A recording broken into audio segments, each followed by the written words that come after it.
Have you ever considered that the very foundation of modern state stability might not be tested at the physical border, but right inside your local school or hospital? This document completely shifts the perspective on Europe's migration paradigm.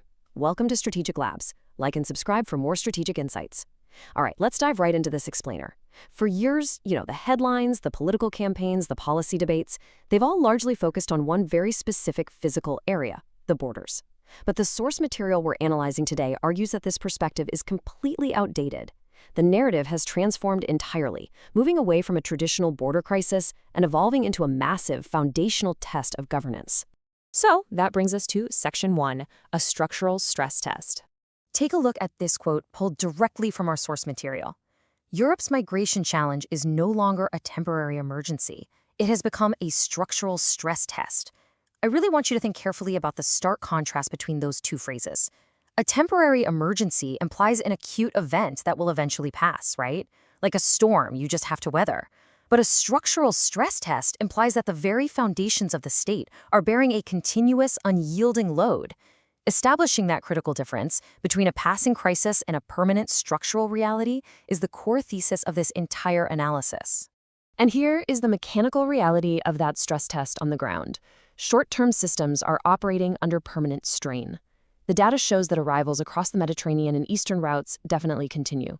But the administrative and logistical systems that are receiving them, well, they were originally built for rapid, short-term crisis management. Think about emergency shelters, temporary processing centers, and rapid response budgets. When those short-term tools are forced to operate permanently, the strain literally becomes systemic. Moving on to Section 2, beyond border control, the inland shift. Now, what's really disruptive about this is how the source breaks this inland shift down into incredibly specific public sectors. We're talking about housing capacity, labor markets, schools, hospitals, welfare systems, and policing. The challenge has absolutely moved past simply tracking numbers at a port of entry.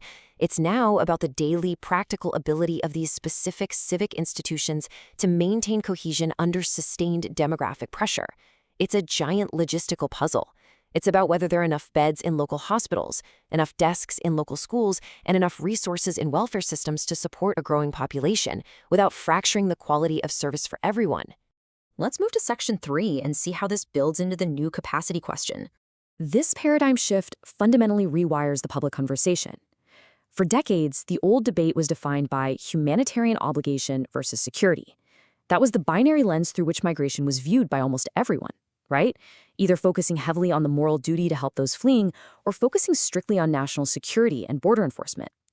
But as our source makes incredibly clear, this old framework has been replaced by a new reality, institutional capacity.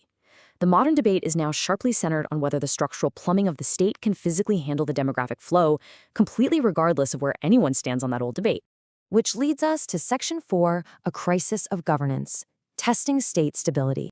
How much pressure can European states absorb before consensus fractures? This is the central, defining question posed by our source. And it outlines a pretty severe chain reaction. If institutional capacity fails, we will see weakening public services. When public services weaken, political trust inevitably erodes. And when political trust erodes, the social consensus that holds modern democratic societies together actually begins to fracture. The stakes have dramatically escalated here. So the crucial point is this. Migration is no longer just a border issue. It has become a governance issue. That is a massive institutional paradigm shift. It leaves us with a critical thought to consider.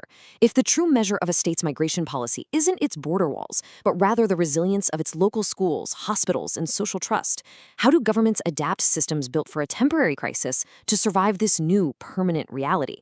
This is just a preview. For the full deep dive, check out our long-form explainer on the channel. See you in the next one.